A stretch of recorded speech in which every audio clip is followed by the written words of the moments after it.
At minus 40 degrees Fahrenheit, the wilderness does not negotiate. One trapper stepped into that cold carrying just 40 pounds, knowing it would never be enough to save him. Every night burned his strength. Every decision erased his margin for error.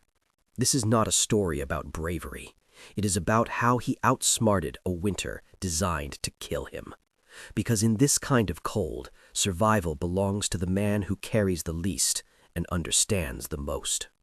The winter arrives in the northern interior of the American frontier, a region where distance swallows sound and the land offers no apology. The year sits near the turn of the 20th century, when maps are incomplete and forecasts are little more than guesswork. Snow has already buried the low ground, smoothing the landscape into deceptive stillness. Rivers are locked under thick ice. Forests stand motionless, and the sky holds a pale, hard light that offers no warmth. This is not a storm that passes through. This is a season that settles in and refuses to leave. At negative 40 degrees Celsius, the cold behaves differently. Physics changes its rules. Human skin loses heat so rapidly that exposed flesh can freeze in less than 3 minutes. Wind, even at modest speeds, strips warmth away faster than the body can replace it. Breathing becomes labored, not from exertion, but from the effort of warming each lungful of air before it does damage.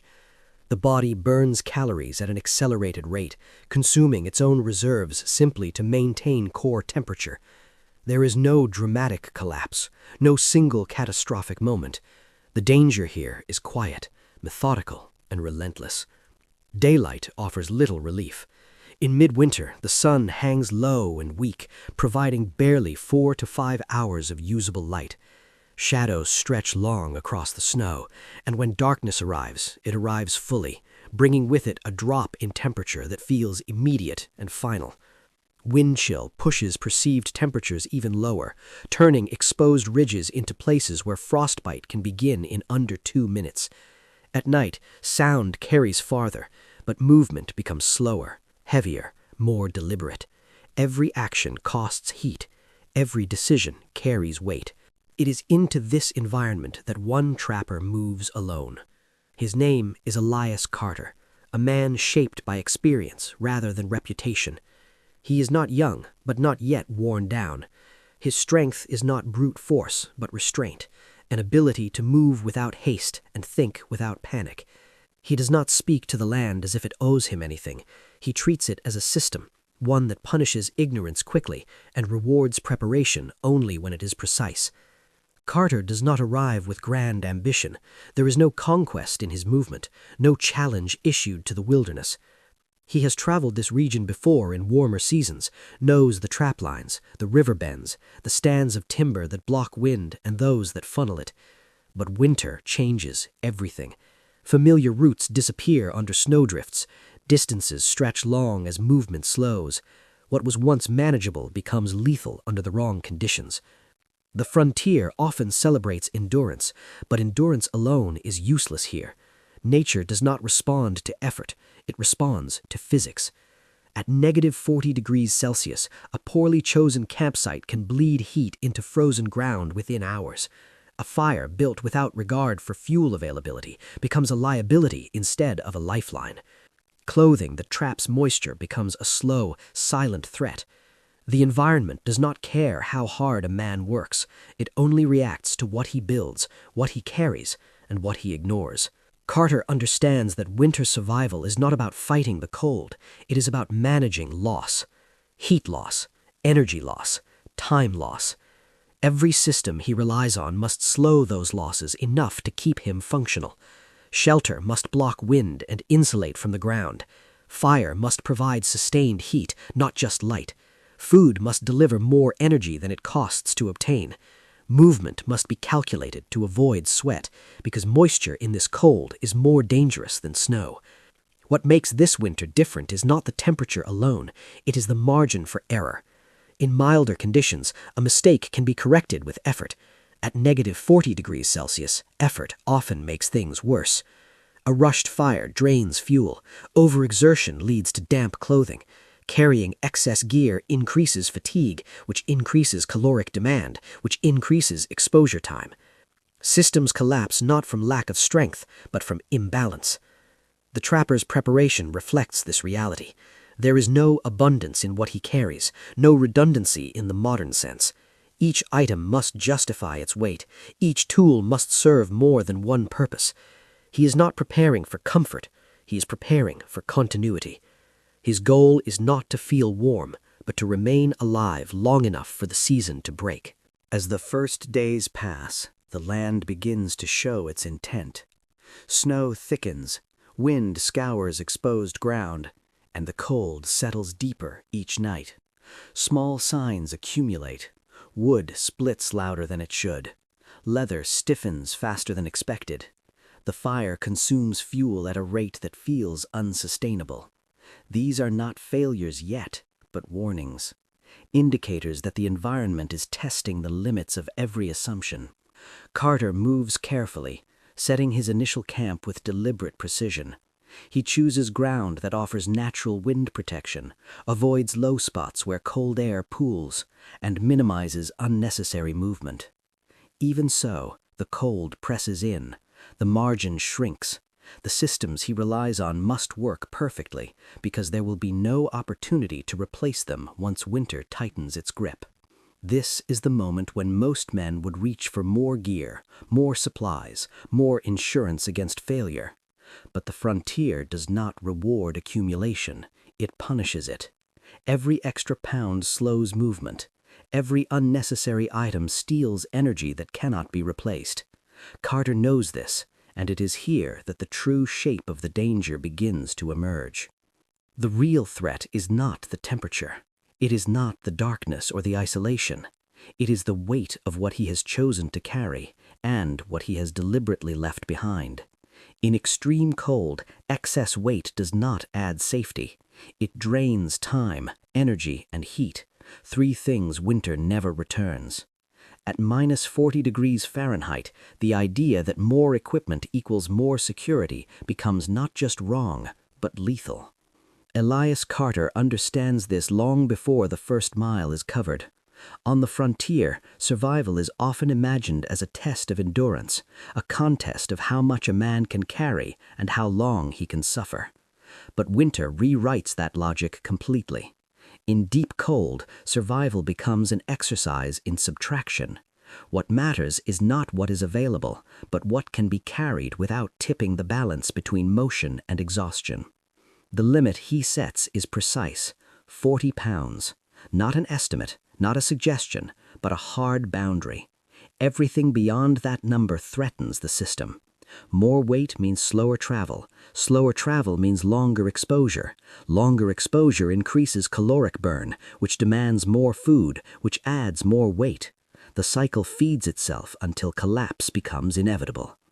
This is how winter kills without ever touching a man directly. Most trappers of the era carry far more. Heavy canvas tents, iron cookware, spare tools, thick bedding meant to mimic the comforts of a fixed cabin. These choices make sense in theory. They promise warmth, redundancy, and reassurance. In practice, they turn movement into labor and rest into recovery instead of preparation. Carter has seen it happen before. Men arrive well-equipped and confident, only to grow weaker with each passing day as their gear drains more than it provides. The land offers no shortcuts. Snow deepens unpredictably, forcing detours that stretch distances beyond what maps suggest. Rivers that once served as highways become obstacles that demand careful crossing. Every added pound turns these challenges into negotiations with fatigue. At -40 degrees Fahrenheit, fatigue is not just discomfort. It is a condition that clouds judgment, slows reaction time, and encourages dangerous shortcuts. Carter's choices are deliberate and, to an outside observer, unsettling. He does not carry spare clothing beyond what can be layered and dried through movement control. He limits metal tools to those that serve multiple roles, knowing that cold makes steel brittle and repairs difficult. He avoids bulky food in favor of dense calories, favoring fat over volume. Each decision removes comfort but preserves function. What he leaves behind matters as much as what he carries. There is no tent frame, no excess cookware, no extra footwear waiting for failure. These omissions are not bravado. They are acknowledgments of reality. If a system requires backup to function, it is already too fragile for this cold. Redundancy must be built into method, not mass. Movement becomes the central calculation. In extreme cold, moving too fast risks sweat, which soaks clothing and accelerates heat loss. Moving too slowly increases exposure time and drains energy reserves. The correct pace exists in a narrow band, and weight is the factor that determines whether that band is reachable. 40 pounds allows Carter to move steadily without overexertion, to stop without freezing, to work without panic. This approach runs counter to instinct. The human response to danger is accumulation, more layers, more supplies, more insurance against the unknown. Winter exploits that instinct. It turns abundance into burden and caution into delay. Carter's restraint is not confidence, it is discipline earned through observation. He has learned that systems fail most often when they are overloaded. As the days progress, the consequences of this choice begin to surface. His movement remains controlled while the cold intensifies. He does not linger unnecessarily, but he does not rush. Camps are established quickly, efficiently, without excess effort.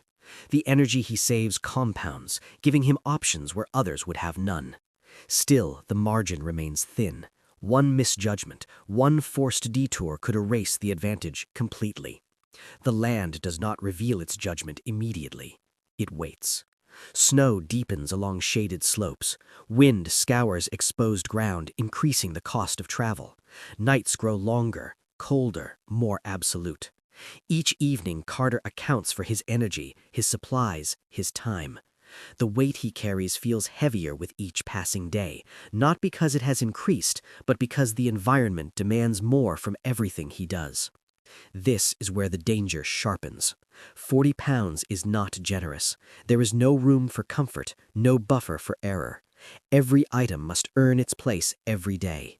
A single failure, a tool lost, clothing compromised, food spoiled would not be inconvenient, it would be decisive. Carter knows this as he moves deeper into winter, aware that his survival depends not on what he can add, but on whether what he has is enough.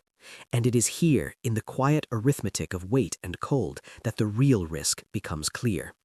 One essential item is missing by design. Its absence saves weight, preserves energy, and keeps him moving. But if that choice proves wrong, winter will not offer a second chance. At minus 40 degrees Fahrenheit, walls don't save lives. Heat control does. Shelter in this cold is not a structure meant to be admired, but a system designed to slow loss, block wind, and isolate the body from a ground that drains warmth without pause. Elias Carter does not search for a place to build, he searches for a place where the land already works in his favor. In extreme cold, shelter begins before any material is touched. Wind is the first enemy. Even a light breeze strips heat faster than insulation can replace it, so Carter reads the terrain carefully.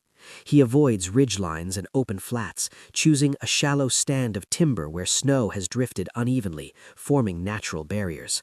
Trees here are not resources yet, they are shields. Ground conduction is the second threat. Frozen earth acts like a heat sink, pulling warmth from the body steadily and without warning.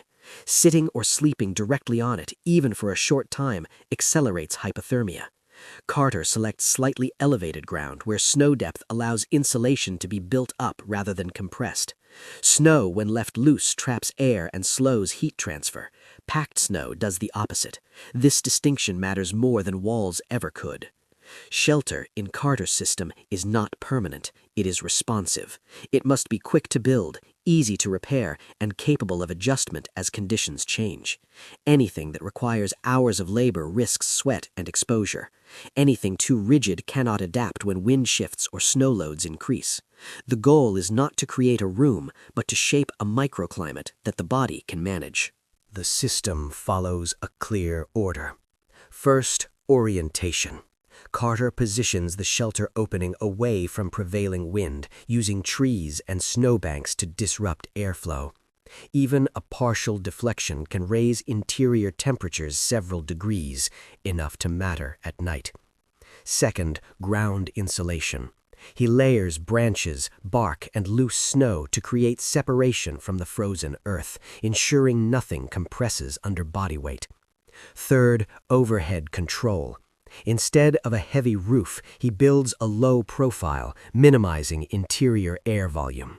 Less air means less heat required to raise temperature. Fourth, sealing without suffocation. Gaps are closed selectively, allowing moisture to escape while blocking drafts. Complete sealing traps condensation, which freezes and eventually rains back down as ice. Carter leaves controlled vents, small and intentional, understanding that dry cold is survivable, but damp cold is not. Fifth, maintenance. Shelter at -40 degrees Fahrenheit is not finished when built. Snow shifts, wind scours edges, and materials settle. Each morning and evening, adjustments are made to keep the system balanced. Failures in shelter are rarely dramatic. They do not announce themselves with collapse. They begin with small inefficiencies: a draft that increases heat loss overnight, a compressed bedding layer that allows cold to seep upward, condensation that freezes into clothing and stiffens it by morning. Carter watches for these signs closely, correcting them early. In this cold, waiting turns minor problems into irreversible ones. Safety depends on restraint. Overbuilding invites exhaustion. Using green wood introduces moisture that freezes inside the shelter. Placing fire too close risks melting snow, which refreezes into ice, lowering interior temperature instead of raising it. Carter avoids these traps by keeping the shelter simple and modular. Nothing is built that cannot be undone or adjusted quickly. As night falls, the effectiveness of the system becomes clear. The temperature outside drops sharply, but inside the shelter, the change is slower. Wind noise fades. The body expends less energy maintaining warmth. Sleep, though shallow, becomes possible. This is the measure of success, not comfort, but continuity, the ability to wake up functional rather than depleted. Shelter also dictates routine. Carter plans his evenings to minimize time spent outside once temperatures fall. Tasks are completed before dusk whenever possible. Once inside, movement is controlled to avoid sweat. He understands that shelter is not just a place, but a schedule, a discipline that governs how energy is spent across the day. Still, the margin remains thin. Shelter without walls depends on conditions remaining within expected limits. A sudden shift in wind direction can expose openings. Heavy snowfall can increase load, collapsing insulation layers. Temperature drops beyond the forecast range can overwhelm even a well-designed system. Carter monitors the sky, the wind, the way sound carries through the trees. These are signals, not scenery. Toward the end of the day, the air changes. Clouds thicken, flattening the light. Wind that had been steady begins to swirl, unpredictable and sharp. Snow lifts from the ground in thin sheets, moving faster than before. The shelter holds for now, but the signs are clear. The land is preparing to apply pressure. Carter reinforces edges, tightens seals, and reduces interior space even further. He knows that if the system fails, it will not be gradual. Winter will exploit every weakness at once. As darkness closes in, the first distant gusts cut through the trees, carrying with them the unmistakable promise of escalation. Beyond the timberline, a storm front is already moving, and by morning the shelter will be tested in ways it was never meant to endure. Fire is not warmth. Fire is time. At -40 degrees Fahrenheit, flames do not offer comfort, they offer delay. Delay between exposure and injury. Delay between exhaustion and collapse. Delay long enough for a man to reset his system before winter reasserts control. Elias Carter treats fire with caution rather than reverence. In extreme cold, fire is often misunderstood as a solution when it is only a tool. It does not create safety on its own. It consumes resources relentlessly and punishes poor planning faster than almost any other system. The forest around him appears abundant, but that abundance is deceptive. Deadwood snaps easily, yet much of it is frozen solid, its moisture locked in ice. Greenwood is heavier, harder to process, and dangerous when burned too close to shelter. Every piece of fuel must be selected deliberately. Fuel scarcity is not about absence, it is about access. Snow buries fallen branches. Drifts conceal usable wood under layers that take energy and time to clear. Wind exposes some areas while stripping others bare. Carter learns quickly which slopes collect debris and which are scoured clean. Gathering fuel becomes a daily operation, not a one-time task. The mistake most men make is assuming tomorrow's wood will be as easy to collect as today's.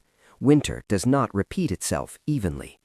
The fire-building system Carter relies on is simple but precise. First comes preparation. Before any spark is struck, fuel is sorted by size and purpose. Fine material for ignition, medium pieces for early sustain, thick sections for long burn. Nothing is added to the fire without knowing its role.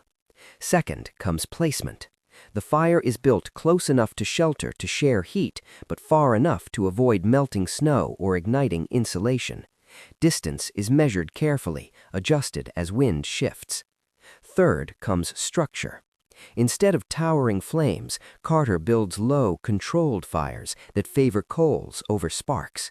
Coals radiate steady heat and last longer, reducing the need for constant tending. Fifth comes pacing. Fuel is fed gradually, never all at once. A fire that burns too hot wastes energy and shortens its useful life.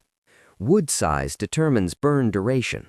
Thin branches ignite quickly but disappear in minutes. Medium sections provide steady flame but require attention. Thick logs, especially hardwood, can burn for hours once established, but only if properly dried and positioned.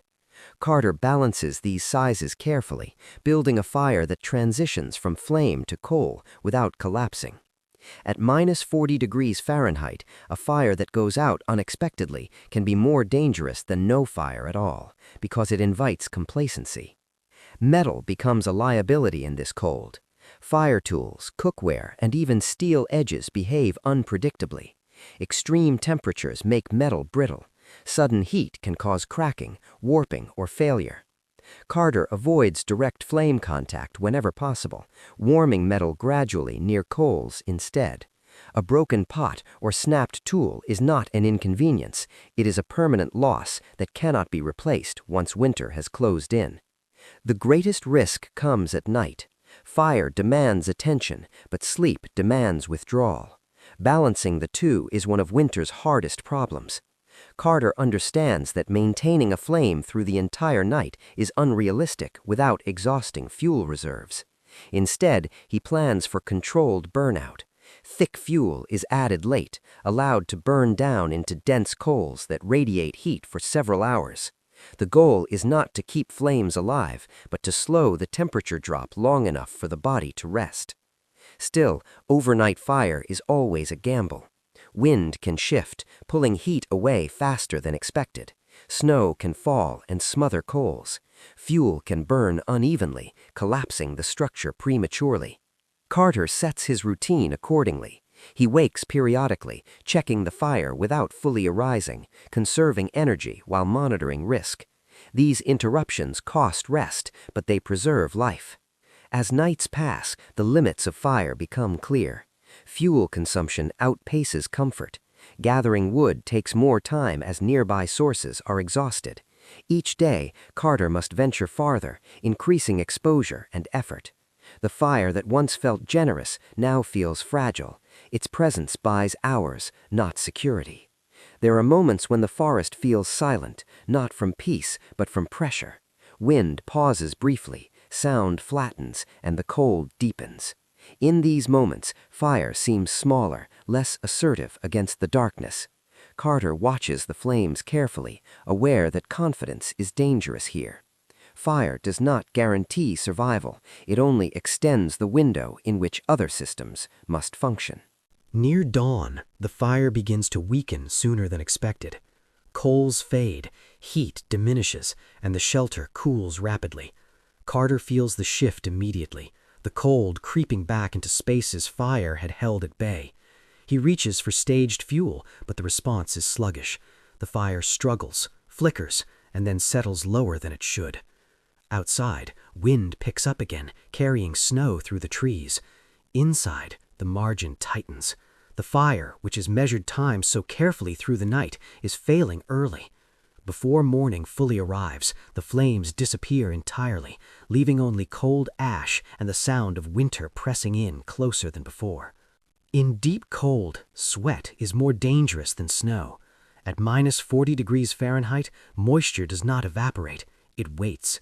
It freezes into fabric, stiffens movement, and quietly dismantles the body's ability to regulate heat. Clothing here is not about warmth alone, it is about control. Elias Carter treats his clothing the same way he treats shelter and fire, as a system that must remain balanced under stress. The frontier often celebrates heavy garments and thick layers, but winter punishes that thinking. Too much insulation traps heat when moving, forcing the body to sweat. Too little exposes skin during rest. The correct arrangement exists in motion, not comfort. It must change as conditions change, without hesitation. Layering in Carter's method follows function rather than tradition. The base layer exists to manage moisture, not heat. It must pull sweat away from the skin and allow it to move outward even when temperatures drop far below freezing. Cotton has no place here. Once wet, it holds moisture and accelerates heat loss. Instead, Carter relies on wool and treated hides, materials proven over generations because they insulate even when damp. The middle layer provides adjustable insulation. It can be opened, closed, loosened, or removed entirely depending on exertion. Carter never begins movement fully bundled. He starts cold on purpose, knowing that heat will build quickly once he begins working. This restraint prevents sweat, which is far harder to correct than chill. The outer layer exists to block wind and snow, not to trap heat. Breathability matters more than thickness because trapped moisture becomes ice. Moisture management governs every decision. Carter vents heat before he feels warm. He slows pace before sweat forms. When stopping, he adds insulation immediately, preventing rapid cooling. These transitions are deliberate and practiced. The danger lies in delay. Sweat that forms unnoticed freezes within minutes once movement stops, locking cold directly against the skin.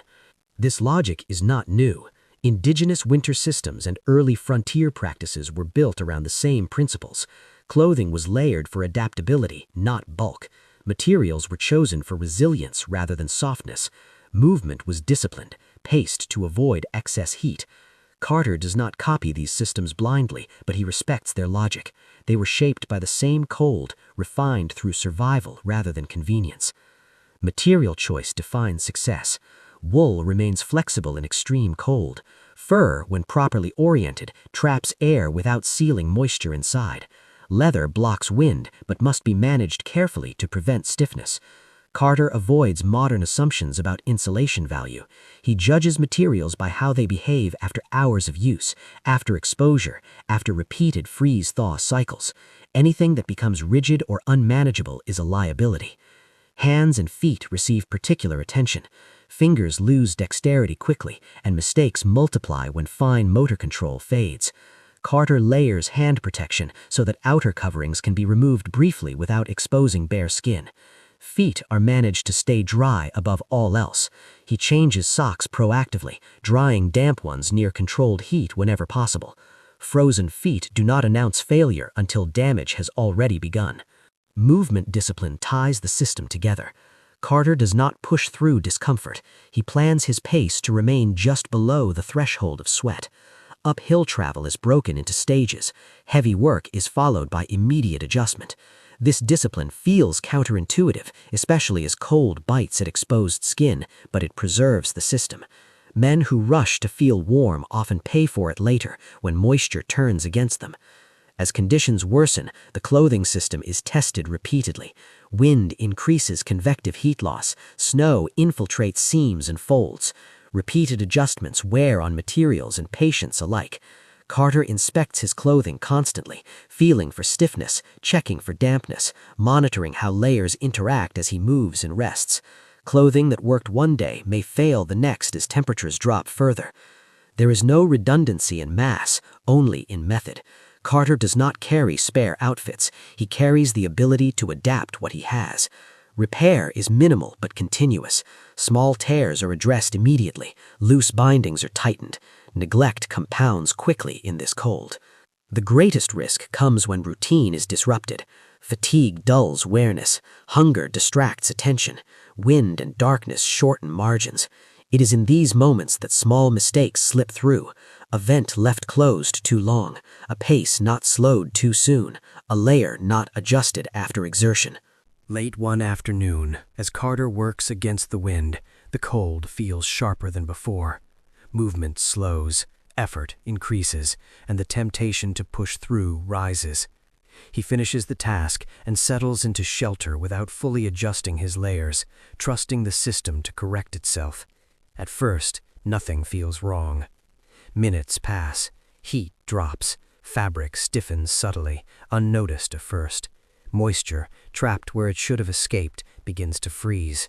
Carter shifts, senses resistance, and realizes too late that something has gone wrong. A single mistake has sealed moisture inside his clothing, and winter is already taking advantage of it. Cold does not starve men slowly, it burns them empty.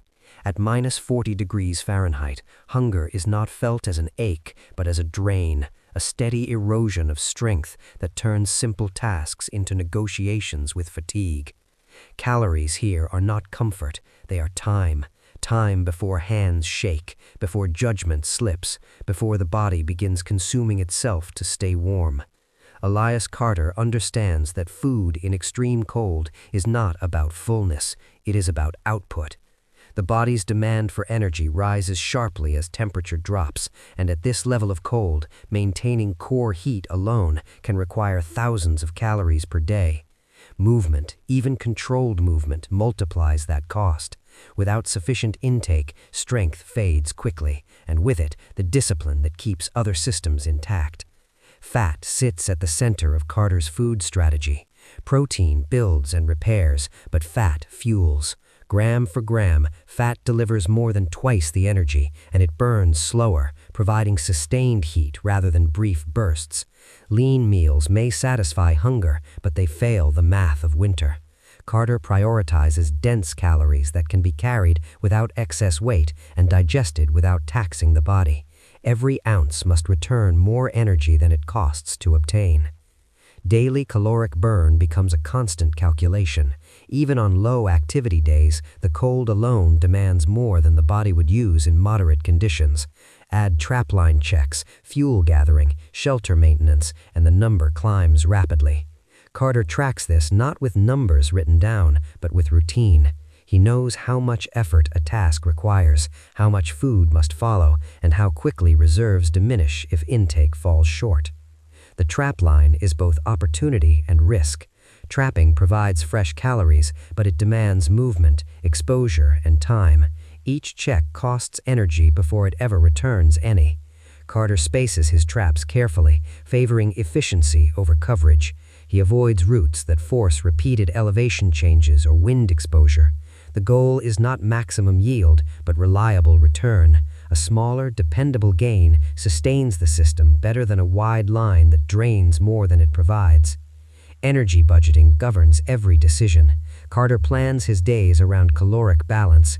Heavy tasks are paired with higher intake. Light days preserve reserves. He resists the urge to push when food is low, knowing that debt accumulates quickly in the cold. Once the body falls behind, recovery becomes difficult. Appetite drops as fatigue rises, creating a dangerous feedback loop. Food failure is rarely sudden. It begins subtly. A missed trap here, a smaller portion there, a day when effort exceeds intake by just enough to matter. Over time, strength thins, and with it, tolerance for cold. Hands grow clumsy, pace slows, decisions take longer. Carter watches for these signs closely, adjusting before the decline becomes irreversible. Preservation matters as much as procurement. Food must be protected from freezing solid, which makes consumption slower and digestion harder. Carter stores fat close to his body heat when possible, keeping it pliable. He avoids letting food absorb moisture, which adds weight and reduces energy density. Waste is unacceptable. Every scrap is accounted for, every portion planned. There is also restraint. Overeating when inactive increases sweat, which compromises clothing systems. Eating too late can disrupt sleep, costing rest that will be needed the next day. Carter spaces his intake, aligning it with activity and rest. This discipline feels severe, but it stabilizes the system. The body becomes predictable again, responding consistently rather than swinging between extremes. As winter deepens, the margin tightens. Traps that once produced regularly begin to slow. Animal movement changes with the weather. Snow depth alters paths. Wind redistributes scent. Carter adjusts placement, but adjustments cost time and energy. Each change is weighed against the calories it might return. There is no room for optimism here, only assessment. The cold amplifies consequences. A failed trapline does not just reduce food, it forces choices elsewhere. More movement to seek alternatives, reduced portions to stretch supplies, increased risk as the body operates closer to empty. Carter recognizes this pressure building even as he maintains outward control. The system is holding, but it is no longer generous. One morning, he moves along the line with measured steps, checking each set with the same discipline as before. Snow has drifted overnight, softening edges and obscuring sign.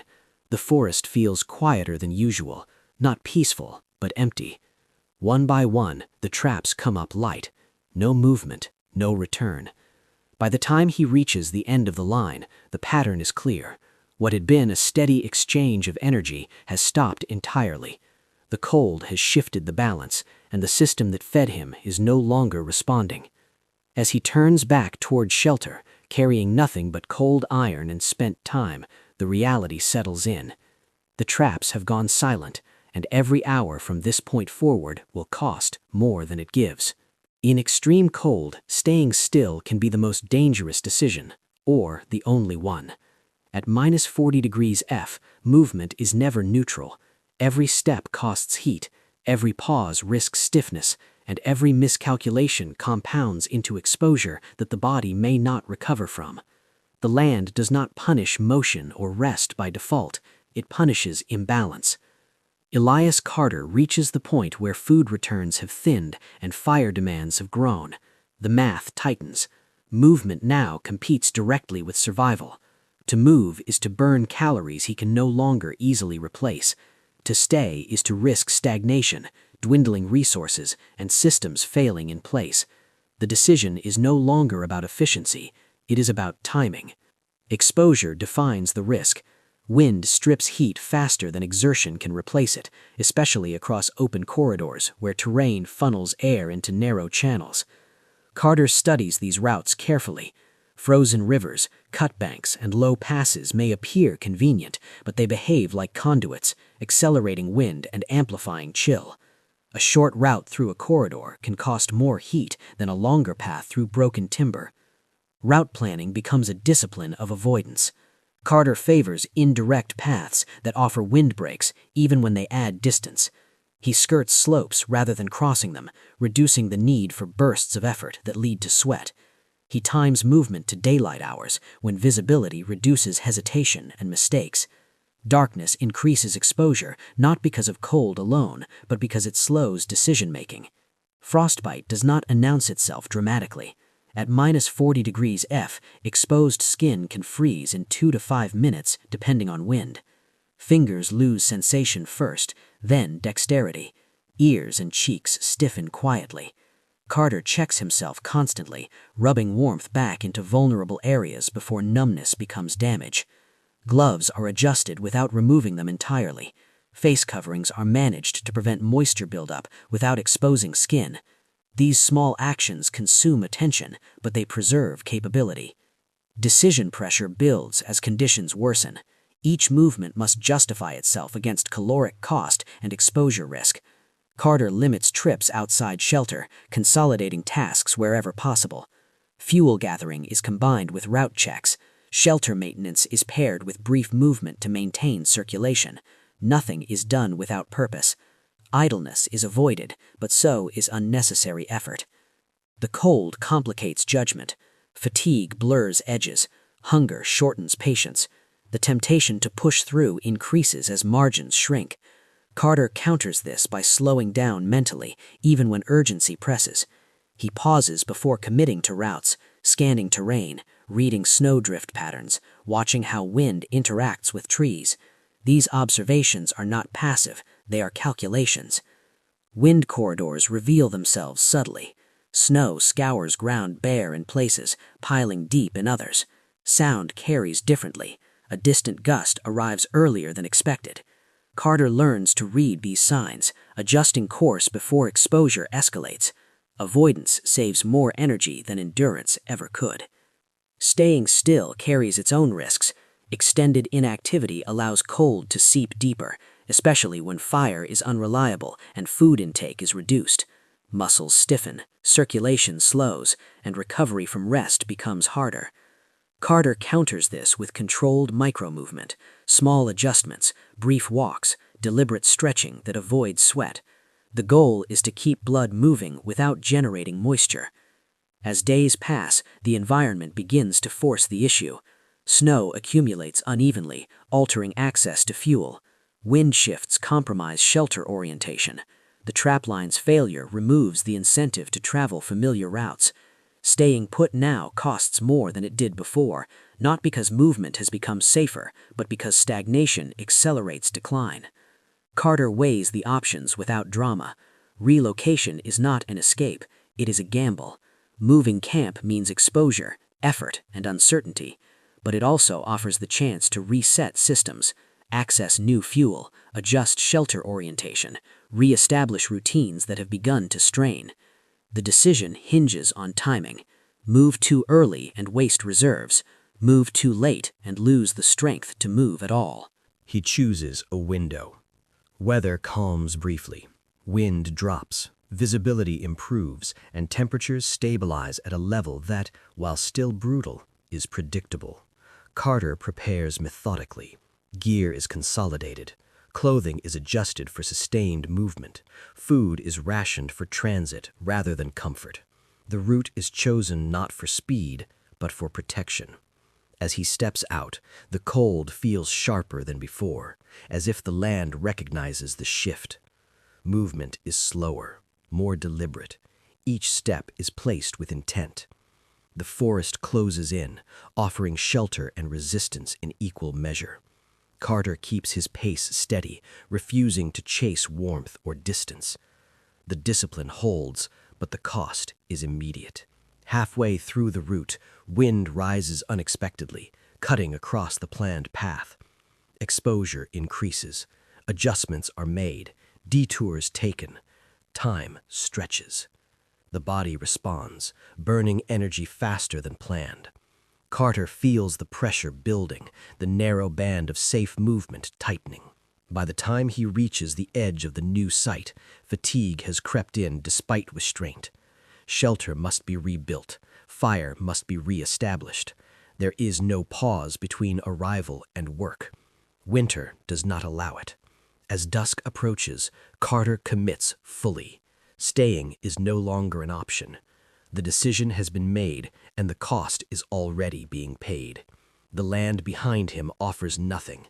Ahead lies uncertainty, shaped by wind, snow, and the hope that relocation will buy time. He has moved not because it was safe, but because remaining still had become fatal. Redundancy does not mean duplicates. It means adaptability. In extreme cold, carrying backups is a luxury that quickly becomes a burden. What keeps a man alive is not how many tools he owns, but how many problems each tool can solve when conditions strip options away. Elias Carter's toolkit is sparse by design. There is no excess steel, no specialized equipment waiting for the perfect moment. Every object he carries must justify its weight daily. At -40 degrees Fahrenheit, metal behaves differently. It loses flexibility, becomes brittle, and fails without warning when stressed or heated too quickly. Carter understands that tools here are not permanent assets. They are temporary advantages that must be protected. The doctrine is simple. One tool must perform multiple roles without compromise. A cutting edge must shape wood, prepare food, and assist in shelter repair. A length of cordage must secure shelter, repair clothing, and reinforce gear under strain. Nothing exists for a single task. If it cannot adapt, it does not belong in the system. Repair is favored over replacement because replacement is rarely possible. Once winter settles in, broken tools are not swapped out, they are gone. Carter inspects his equipment constantly, not waiting for failure to announce itself. Small cracks, loosened bindings, and stress marks are addressed immediately. In this cold, minor damage propagates quickly. What could have been repaired in minutes becomes catastrophic if ignored. Cold metal failures are especially dangerous because they arrive silently. Steel edges chip instead of dulling. Handles split when shock travels through frozen grain. Even simple actions, striking, prying, levering, carry risk. Carter adjusts his technique accordingly. He applies force gradually, avoids sudden impacts, and warms metal near coals before heavy use. Speed is traded for preservation. Improvisation fills the gaps that tools cannot. He shapes wooden wedges when metal fails. He uses bone, antler, and hardened wood for tasks that would normally rely on steel. These solutions are slower and less precise, but they preserve core tools for moments when nothing else will suffice. Improvisation here is not creativity for its own sake, it is conservation. Limits are understood clearly. Improvisation cannot replace everything. Some failures cannot be mitigated. Carter avoids tasks that risk total loss unless absolutely necessary. He plans work sequences to minimize stress on critical tools, spacing heavy tasks over multiple days when possible. The goal is longevity, not efficiency. As days pass, wear accumulates despite restraint. Repeated freeze-thaw cycles loosen bindings. Moisture infiltrates joints. Wood shrinks and swells. Carter adapts continuously, tightening, reinforcing, adjusting. Tools become extensions of routine rather than instruments of force. The relationship is cautious, almost respectful, because overconfidence invites failure. The pressure increases after relocation. New shelter demands cutting and shaping. Fuel gathering stresses edges dulled by frozen wood. Fire management exposes metal to heat and cold repeatedly. Carter feels the strain building in his equipment as clearly as he feels it in his body. The margin narrows on all fronts. One tool in particular carries disproportionate weight in the system. It bridges multiple tasks, saving time and energy across shelter, fire, and food. Carter relies on it daily, adjusting technique to preserve it, but usage cannot be eliminated. The environment demands work, and work demands tools. Late one afternoon, as wind rises and light fades, Carter applies controlled pressure to complete a routine task. The resistance feels wrong immediately. Not dramatic, not loud, just different. He stops, inspects, and tests again gently. There is a subtle shift, a loss of integrity that was not there before. Cold has done its work patiently. Microfractures, accumulated stress, and temperature shock converge in a moment that cannot be undone. The tool gives way, not violently, but decisively. The edge fails. The handle no longer holds true. What had been reliable seconds earlier is now compromised. Carter does not react with panic. Panic wastes energy. He sets the tool down carefully, assessing the damage with the same restraint he applies to everything else. Repair is attempted methodically, but the limitations are clear. The failure is not cosmetic. It changes what is possible going forward. Night approaches quickly. tasks remain unfinished. Shelter adjustments and fuel preparation now require alternatives that cost more time and effort. The system absorbs the shock for now, but the balance has shifted. One failure has increased the load on everything else. As darkness settles and wind presses against the trees, Carter adjusts his plans for the night. He has not lost everything, but he has lost margin. And in this cold, margin is the difference between endurance and collapse. The tool that carried 5 jobs can no longer carry even one, and winter is waiting to see what fails next. Cold breaks the body. Darkness breaks the mind. At -40 degrees Fahrenheit, night is not simply the absence of light, it is an extension of pressure. Hours stretch without markers, silence deepens, and the mind is left alone with every calculation, every doubt, every consequence that has not yet arrived but might. For Elias Carter, the nights are now longer than the days by a wide margin. Usable daylight has shrunk to a narrow window, and once it closes, the world contracts to the small radius of shelter and fire. Outside that boundary, the land disappears into blackness, undistinguishable and indifferent. Inside, the mind becomes the final system that must be managed. Psychological strain accumulates quietly. There is no sudden fear, no panic that demands release. Instead, there is repetition. The same sounds, the same shadows, the same cold pressing inward from all sides. Isolation amplifies every sensation. A minor discomfort feels larger. A small problem grows in importance. Without discipline, thought loops tighten, narrowing perspective until decisions are driven by emotion rather than assessment. Carter counters this with routine. Routine is not habit here, it is equipment.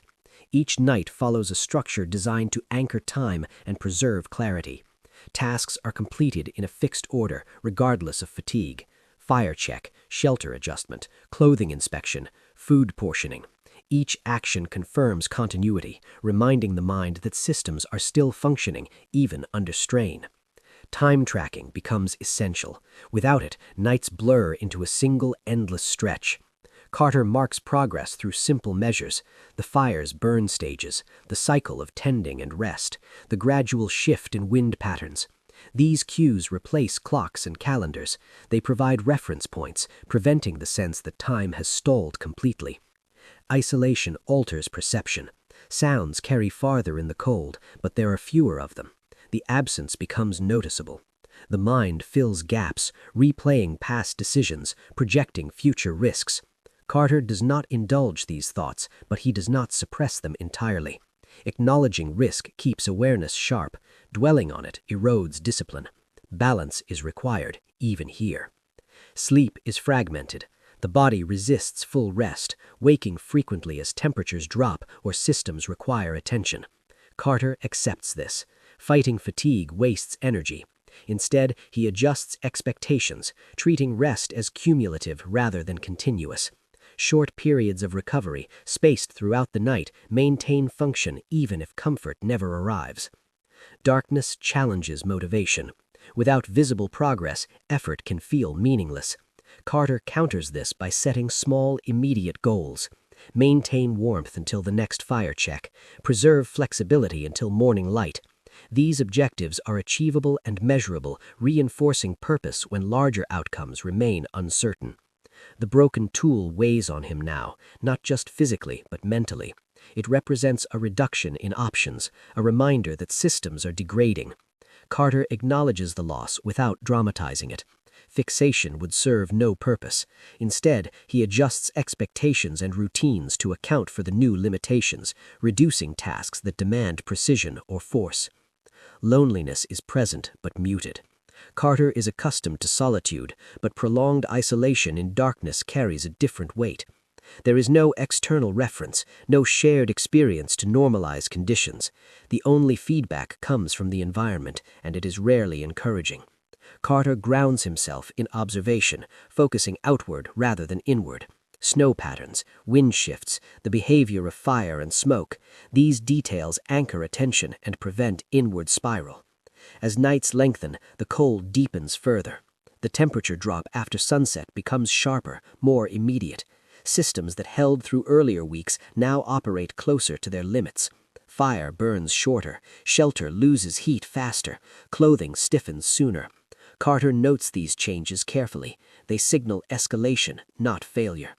The mental challenge intensifies when daylight returns slowly, grudgingly. Morning light does not bring relief so much as confirmation that another cycle has passed. Carter uses these moments to reset perspective, reminding himself that endurance is measured over days, not hours. The night does not need to be conquered, it needs to be survived.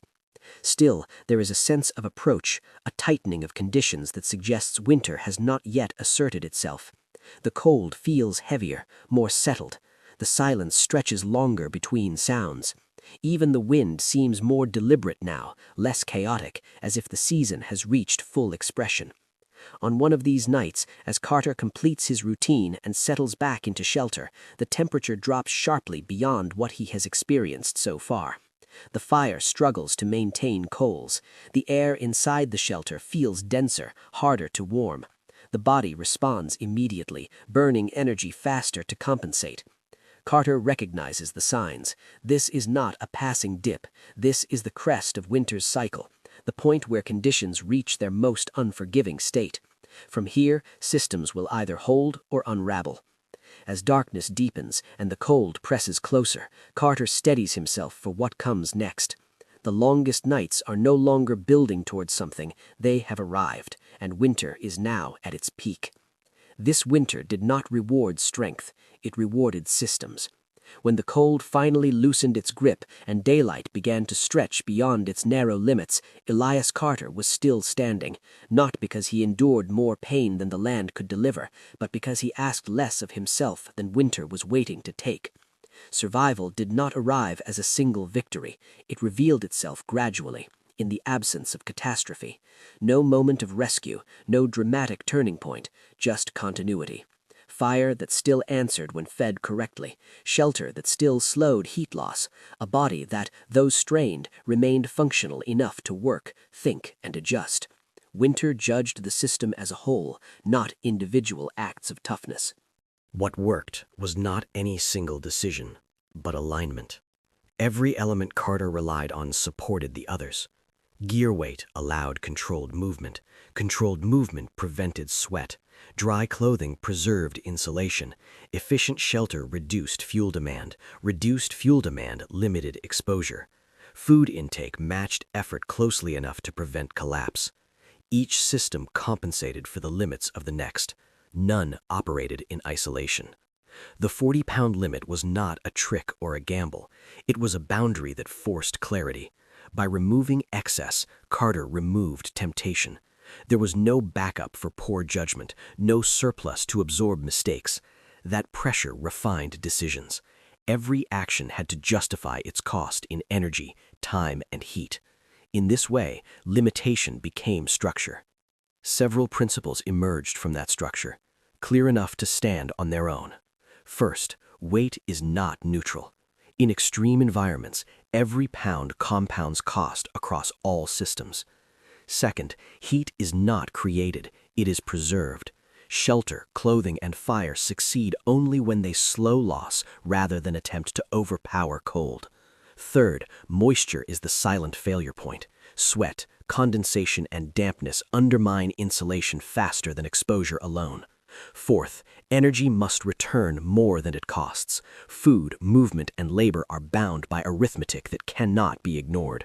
Fifth, redundancy must exist in method, not mass. Adaptability outlasts abundance. Sixth, routine stabilizes the mind when conditions destabilize everything else.